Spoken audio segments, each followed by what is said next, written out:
Hi friend, good afternoon. Beauty Bengali ব্লগে সবাইকে welcome জানিয়ে আবারও আমার একটা মিনি ব্লগ নিয়ে চলে এসেছি। তো আজকে বুধবার আর এখন ঘড়ির কাঁটায় বাজছে 1:30টা।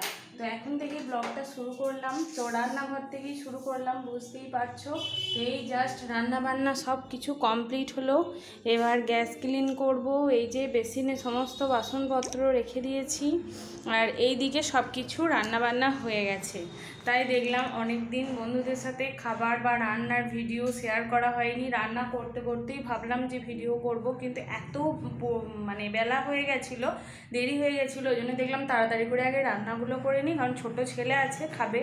ওই জন্য দেখলাম তাড়াতাড়ি করে রান্নাটা করে নিই, তারপরে শেয়ার করব যে কী কী রান্না করেছি। তো একবার এক ঝলক দেখে নাও আজ কী কী রান্না করেছি।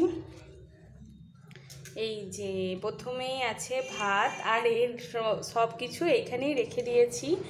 এই যে নোটের শাক না পনকা শাক কী বলে জানি না, অনেকটা ছিল। রান্না করে কইটুকু হয়েছে দেখো। যাই হোক, একজন আর ঠিকই আছে, আমি খাবো, ছেলে খায় না। তো এখানে আছে শাক, এইখানে আছে ভেন্ডি ভাজা, এটাও ছেলে খায় না। ছেলের জন্য এই যে ডিম সিদ্ধ দিয়ে দিয়েছি আর একটা আলু সিদ্ধ দিয়েছি, এগুলো মেখে দেবো। তো ভেন্ডি ভাজা, শাক হয়ে গেল।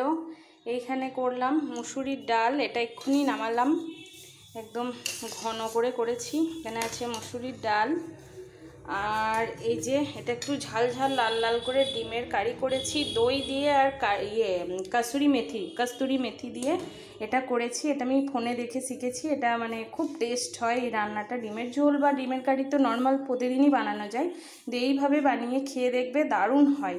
এই রেসিপিটা কেউ যদি দেখতে চাও অবশ্যই কমেন্ট করে জানিও। আর এখানে শেষ পাতে এই যে আমের চাটনি, এটা এখানে জমে গেছে, এটা কালকেকার। তো আমের চাটনি আছে, ডাল, ডিমের কারি, আর এই যে শাক, ভেন্ডি ভাজা, আর এই যে এইখানে শশা আছে, শশাগুলো কাটবো। আর লেবু এনেছি, পাতি লেবু এনেছি, লেবু কাটবো, থালি হয়ে যাবে। তো দুপুরের লাঞ্চের এটাই মেনু করেছি। এবার গ্যাসটা ক্লিন করে নিই। তো তোমরা সবাই কেমন আছো? আমিও খুব খুব খুব ভালো আছি। গরম যা পড়েছে, প্রচণ্ড পরিমাণে গরম পড়েছে। বাবার বাড়ি গিয়ে বেশি ভিডিও করতে পারিনি, কারণ একদিন ছিলাম, ষষ্ঠীর দিনটা, তারপরের দিনই চলে এসেছি।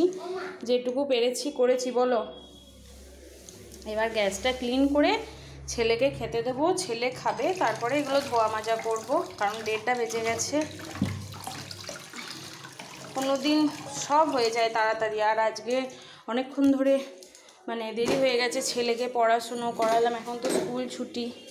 তো পড়াটরা করিয়ে তারপরে একটু ওকে সকাল থেকে দেখাশুনো করছিলাম, তারপরে সব কাজকর্ম সেরে, স্নান সেরে, পুজো, টিফিন সব করে তারপরে, তো ওই জন্য আজকে দেরি হয়ে গেল। এতটা দেরি কোনো দিনই হয় না, আর দেরি হলে একদম ভালো লাগে না। তো তাই দেখলাম বন্ধুদের সাথে অনেক দিন এরকম ভিডিও শেয়ার করা হয়নি,